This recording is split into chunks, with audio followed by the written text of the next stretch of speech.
சென்னையில் புகழ்பெற்ற தேட்டரில் மாயாஜால் தேட்டர் ஒரு புகழ்பெற்ற தேட்டருங்க.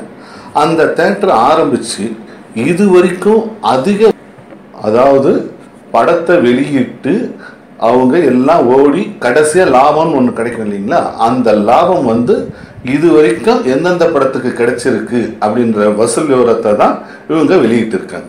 அப்படி பார்க்குறப்ப பாகுபலி படம் 9வது இடத்துல இருக்குன்னா 54 லட்சம் இது வரைக்கும் லாபம் கிடைச்சிருக்குங்களா அந்த தேட்டருக்கு, மாயாஜால் தேட்டருக்கு.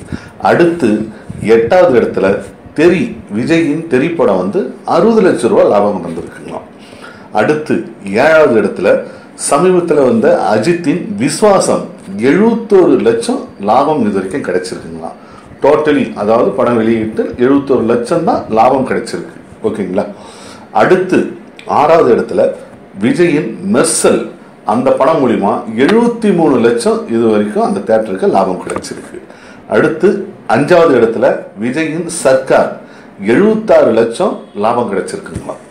அடுத்து 4வது இடத்துல சூப்பர் ஸ்டார் ரஜினியின் கபாலி திரைப்படம் மூலிமா 80 லட்சம் ரூபாய் லாபம் கிடைச்சிருக்குங்களா. அடுத்து 3வது இடத்துல எந்திரன், அதுவும் சூப்பர் ஸ்டார் ரஜினி அவர்களின் படம் தான், 81 லட்சம் லாபம் கிடைச்சிருக்குங்களாம் எந்திரன் படம் மூலிமா.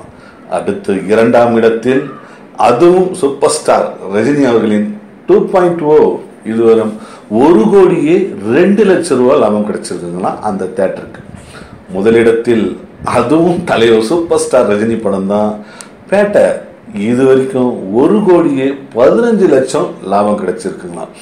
இந்த தேட்டர் ஆரம்பிச்சு இது வரைக்கும் நாங்கள் லாபம் சம்பாதிச்ச படத்தோட வசூல், அதாவது நாங்கள் லாபம் சம்பாதிச்ச படத்தோட லிஸ்ட்டை வெளியிட்டு இருக்காங்க. அப்படி பார்த்தீங்கன்னா முதல் 4 இடத்துல, அசைக்க முடியாத இடத்துல தலைவர் சூப்பர் ஸ்டார் ரஜினி அவர்களோட படம் தான் 4 படம் இருக்கு. இதுல இருந்தே தெரிய தேவையில்லைங்களா யார் சூப்பர் ஸ்டார் யார் இதுன்றது. இன்னைய காலகட்டத்தை வரைக்கும் தலைவர் ரஜினி அவர்களை முறியடிக்க முடியாது அப்படின்றது தான் இந்த படம் வசூல் மூலியமா, லாபம் மூலியமா தெரியுது.